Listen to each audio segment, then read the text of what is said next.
Welcome to Dialogue with Doti and Dodge. I'm Christina Dodge. My co-host Jim Doti has the day off. Joining me today, my guests are Michael Ott, the Counsel for Cultural, Press, and Legal Affairs for the German Consulate, Colonel Gail Halvorsen, and Sergeant Major Earl Albers. Wow, that was a mouthful. You guys are highly decorated. I feel very honored to have you here today. Now, before we get started on speaking about your book that you have just released 2 weeks ago, at least the 4th edition, The Berlin Candy Bomber, I first want to have a little history from Sergeant Major for those of us that were not maybe born yet by a couple of decades when the Berlin blockade took place. So could you give us a little history on leading up to the Berlin blockade and the airlift?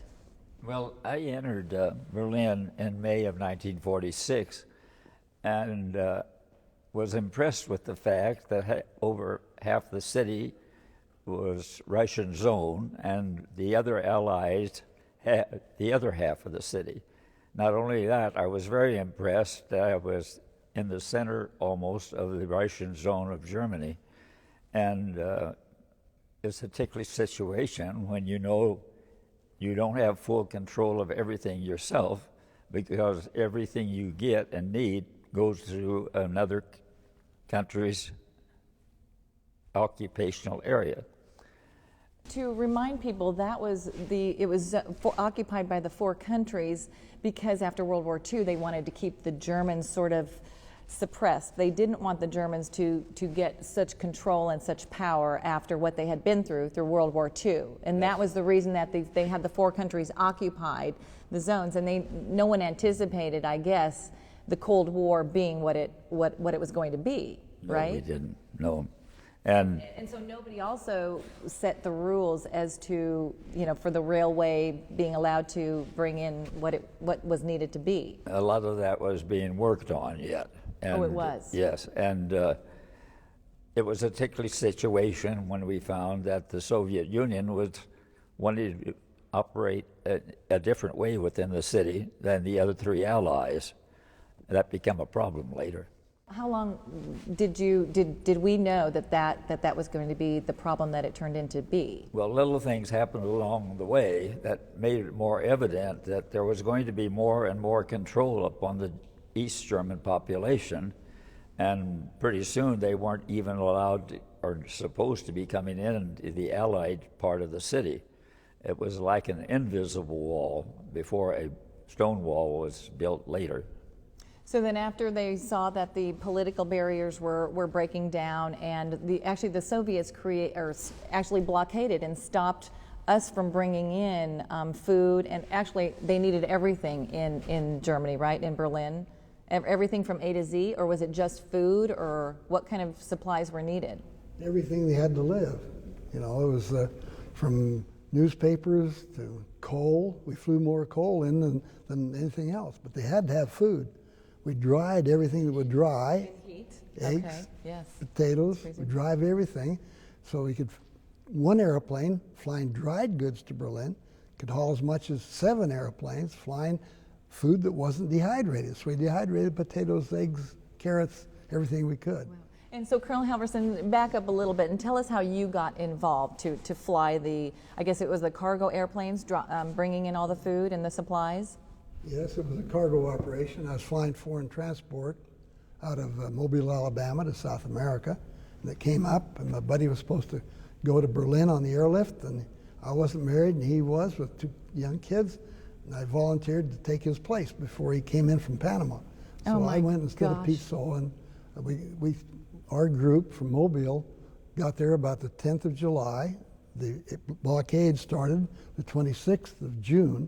So I got there right after it started. So you actually went and asked if you could take your friend's place and fly the planes? Yeah, my girlfriend wasn't writing me very good letters from Utah. So I decided I just as well be in Germany. And my buddy with the 2 twins had us to Sunday dinner, and he was coming from Panama and would have to leave the next morning. And I called his wife, and she said, "Good, do it." So I did it. Oh my gosh. So then what happens? You're flying in cargo planes, and dropping all the necessities into Berlin. I was pretty dumb because I thought it'd be over right away. Stalin was getting a black eye in the world press. The leftist movement in the French government and the Italian government was well along to take over things, communist-wise. But now, when the world saw him starving 2 million people, mostly women and children, the world opinion started changing. I thought he's going to cancel it. We're going to go home, and I'm not even going to see Berlin. Because when we came into Berlin, we just fly in, land, stand right up the airplane, couldn't even go in the terminal building. The second that last sack of flour was off, we'd have to start the engines and go back for more. So we couldn't see Berlin at all. And I thought, wow, I got to get to Berlin on the ground and get some movies before this thing's over. That's how dumb it was. It went on for 15 months, and this was just a couple of weeks. A couple weeks into it, and you thought it's going to be over soon, so I'm going to go out and take some photos. And I'm just a dumb pilot. Well, who would have known? Who would have known how stubborn, I guess, the Soviet regime would be, or their determination to do whatever they wanted to do. So then you left the plane and you went out and took photographs? No, I came back from Berlin to Rhein-Main and landed at noon. I was supposed to go to start flying that night again. But my buddy was going back to Berlin with a load of dried potatoes. So I thought, boy, I got a chance to go back to Berlin. All I need is this uniform I'm wearing now as a ticket. So I grabbed my camera, told the co-pilot engineer, go to bed. I'll be back in time to go to Berlin tonight. I'm going to Berlin now. I had a Jeep waiting for me. So I got there. He's going to take me over to take movies. So I got on the airplane, head to Berlin. And how old were you at this time? 26. Gee, that was a long time ago. Yes, you had the world by the tail. Yeah. All right, so keep on going. Well, so before I went in the Jeep around town, I wanted to get a picture of the approach. Because in Berlin, before we put in the new runways, we had to come over bombed out buildings, very steep. And it was a bad approach, and then we'd have to flare out with a big load right quick. And I wanted to get movies coming over the bombed out buildings, so if I ever got married, I could show the kids. So I ran around the inside of the barbed wire 2 miles, shooting airplanes over my head, coming over the top of me, barbed wire fence, and all of a sudden, right against the barbed wire fence were 30 kids. 8 to 14 years old, right up the bar. Looking, the uniform was killing them a couple of years ago. And they were friendly. God. They were friendly, They were all very because friendly. Hitler's past and Stalin's future was their nightmare. And American-style freedom was their dream. Children knew that? Absolutely. They did. You see their aunts and uncles in East Berlin and East Germany who just walk across the border and come to the library to find out what's going on in the world. And they said, you don't want anything to do with those guys. You can't vote. You can't decide what you're going to be. They give you a 5-year plan. You can't travel. Wow, it's Hitler all over again. He'd just taken Hungary and Czechoslovakia. He wanted to take West Berlin and then get West Germany. Right. That was the situation. So these kids were friendly. Well, I talked to them for an hour in their school English, and they said, look, weather's good right now, but you wait until winter comes, and it's snow and ice, and you can't get in. It's hard to land here. When that happens, don't worry about us. We don't have to have enough to eat. Just give us a little and don't give up on us. Someday we'll have enough to eat. But if we lose our freedom, we'll never get it back. Kids, 8 to 14, I was dumbfounded. Oh my gosh. And I said, I lost track of time. I got to run to get the Jeep. And I started to leave, and a little voice says, wow, they're so different, how come? And I knew instantly, because during World War II and after, I flew in foreign countries in the uniform, walked down the street in those countries where they had some chocolate, and the kids would chase you in groups like that, grab you by the arm. I want some chocolate. Yes. And these kids had no chocolate for years available, generally. Yes. And not one of 30 kids would put out their hands to give me something. Oh. And when I realized how grateful they were for flour to be free, yes, it just stopped me in my tracks. The difference between kids anywhere else and kids that had the need but wouldn't ask, that was the trigger. I'm only here because of the gratitude of those kids for flour to be free. And so I looked in my pocket. All I had was 2 sticks of gum. I thought, holy cow, 2 sticks, 30 kids, you'll have a fight, bloody noses. Yeah. But then I started to leave, and the little voice says, you'll never see them again. I couldn't get back the fence for weeks. I'd never see those kids again. You got to give them what you got. And that small decision put my footsteps on where it leads to where I am right now. Went back, broke them in half, 4 pieces through the barbed wire. Kids that got the half a stick grabbed them like they just got $100. And here come the other kids. And the other kids just wanted a piece of the wrapper. and the kids with a half a stick of gum tore off the outer wrapper and the tin foil and passed it around. And the kids with a piece of paper put it up their nose and smelled the room and smelled it. Their eyes got big, and I said, wow, I got to do something about it. So I just told them, come back the next day, stand between the bombed out buildings, barbed wire fence, come over your head about 100 feet. I'm going to check enough chocolate out for all of you if you'll do what? Share it, share it. Jawohl, they said. That means yes, yes. Yes, of course. That's the extent of my German. Of course. That's how it started. So when did you fly over next and drop more next day. treats? You did, the very next That day. night I went back, and before I had to start flying, I was flying 24 hours without going to bed because I took that trip. I had a good co-pilot and an automatic pilot too. Oh, thank So goodness. that You had a little helped. catnap in there. So I went back to West Germany after Berlin, Yes. and we could only buy a limited amount of chocolate each week, a ration card. Went to my co-pilot, John Pickering, and Herschel Elkins, give me your ration. I got to have more candy than I got. They gave it to me. There was the right three. They said, what are you going to do with it? You got permission to drop it? I said, no, get us in trouble. I said, give me your ration. I promised them. So I did, and I got a double handful. And I thought, boy, that smells good. And it's heavy. I thought, ooh, hit him in the head with that going 110 miles an hour, make the wrong impression. So then I put handkerchief parachutes. I had 3 handkerchief parachutes, 3 handkerchiefs. I used my handkerchiefs. You took handkerchiefs. Regular handkerchiefs. And tied them onto it so they could see it and slow down. That's how it got going. Oh my gosh, that is so fascinating. How did you, so you were pretty accurate dropping that Well, chocolate. anybody could have done it. It was a garbage truck driver we're right over their head. You know, we're just only 100 feet in the air. And we were flying the airplane, the co-pilot and I, but the sergeant crew chief was standing right between us, and he could drop it out of the flare chute right behind the pilot seat. A stovepipe, emergency pipe goes out. Just dropped it out. I said, push it out.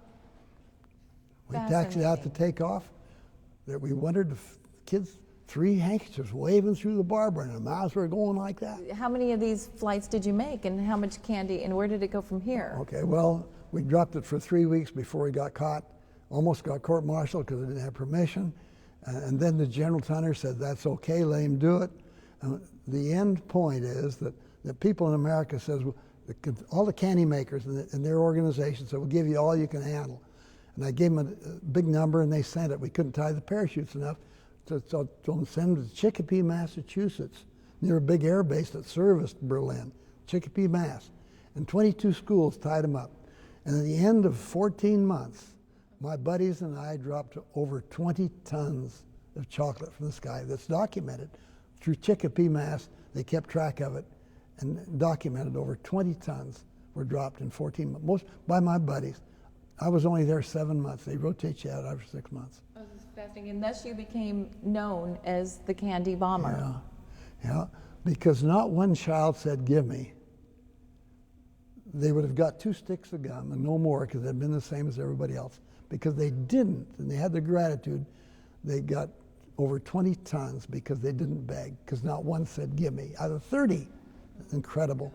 And the group of kids just grew and grew. Oh after yeah, months and months. we had to quit dropping by the runway. Too many, we get hurt. We dropped them all over West Germany and East Germany, East Berlin. And they started writing you letters. Yeah, got letters. You had a huge fan club. Oh yeah.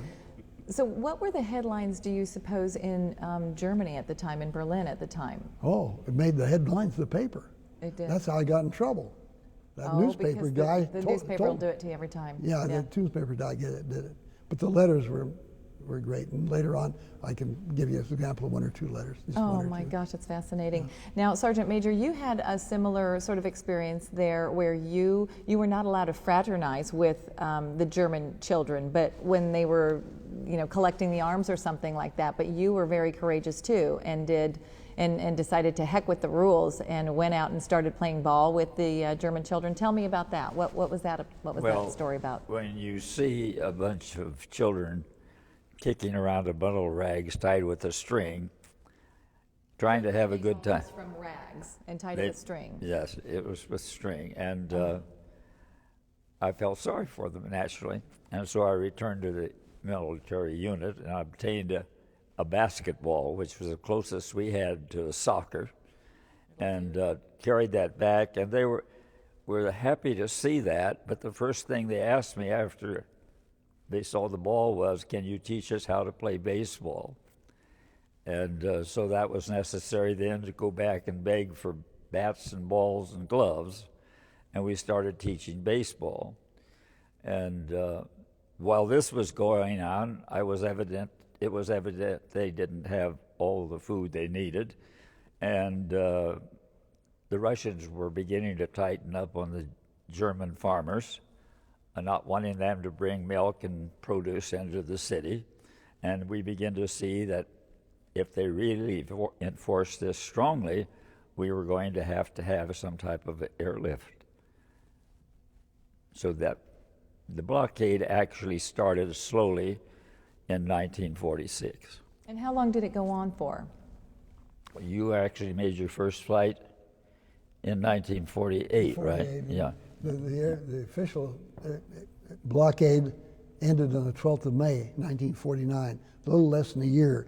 But we kept flying supplies to the end of September 1949 to build up a reserve in case if we shut down and went home right at the end of a year, Stalin could impose it again and it would have been real trouble. So even after the blockade was finished, we kept flying very heavily, putting up a 6-month supply of coal, food, everything they would need over the next winter into Berlin, stashed it for their supply.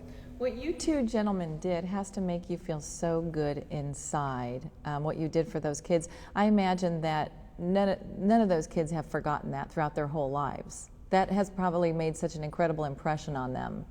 Well, I slept in a barn in Zeppelinheim, a barn in the attic of the barn, with nails in the rafters, and flying terrible hours and bad conditions, but I never felt better in my life about doing anything. I bought a new car years before that, and I felt great, but nothing could take the place in human search for happiness than helping somebody else in need. And that's what made it work. The guys didn't complain. I only knew one person that complained about feeding the former enemy. I had a buddy who bombed Berlin. I said, "How do you feel about it now? Trying to shoot you down, now you're feeding them?" He says, "It's a heck of a lot better to feed him than it is to kill him." I'm glad to be back. And so service before self, that's how we felt. The guys, all the guys, never complained a bit. Service on our part and gratitude on the Berliners. Come out to the air base with kids, lots of children and people come out to the air base, talk to us while they're unloading the airplane. Gratitude, giving us gifts. That combination of gratitude and service before self, that's the only way to real fulfillment in life. Now, blockade or none, airlift or none. That's a great lesson for all of us to learn. So, Michael, are these two folk heroes in Germany still today? Does what they have done live on still today? Do people talk about it? It does very much in the memory.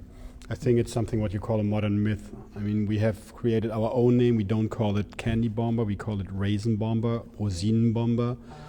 There's still one of the planes in Berlin that's circling around the city as for tourists and for children. Really? They One go of the with planes classes. that you all flew in? Oh, fantastic. It's a C-47, a twin-engine plane that, as you said, they fly it around for air shows. And a year ago, we flew in that same airplane and dropped 1,000 parachutes, where I dropped the first one in 1948, just a year ago. Gosh. Yeah. I bet it was hard for you to make a decision to not do that anymore, to go home and say, okay, I'm done, I'm retired, let somebody else take over, because you were so invested in those kids and helping them. Well, I was there 6 months as long as they kept it going. You were like their godfather. But it was hard to leave, but 7 months, and my girlfriend started writing me letters again. I thought I better go home and get on with life. And my best buddy took over the project and just kept it going. It just kept going on, you know.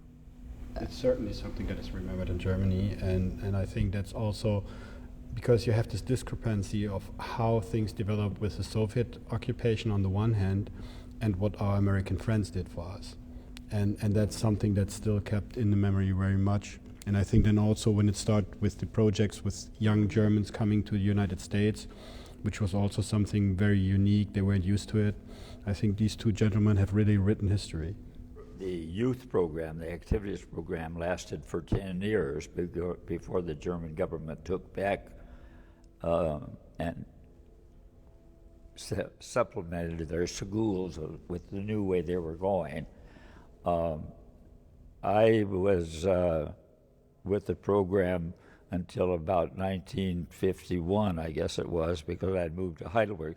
The program went into the American zone after it left Berlin, and there were over 500 youth homes, centers throughout the American zone of Germany. They all operated much the same as they did in Berlin, but in Berlin, there was the concern of getting food and documents and books and tablets and pencils in to the children. That was even supplied by planes before the airlift started. Wow, fascinating. Well, gentlemen, this has really been amazing. We're almost out of time. I thank you all for your incredible courageousness and just heartwarming love for the children of the world. I would like to mention that your book, Colonel Halvorsen, is the 4th edition. It's just come out 2 weeks ago, and it just is selling like hotcakes. The Berlin Candy Bomber. So you just keep it going. Thank you. Thank you so much for all that you have all done. Thank you, Christina. It's been wonderful to be with you.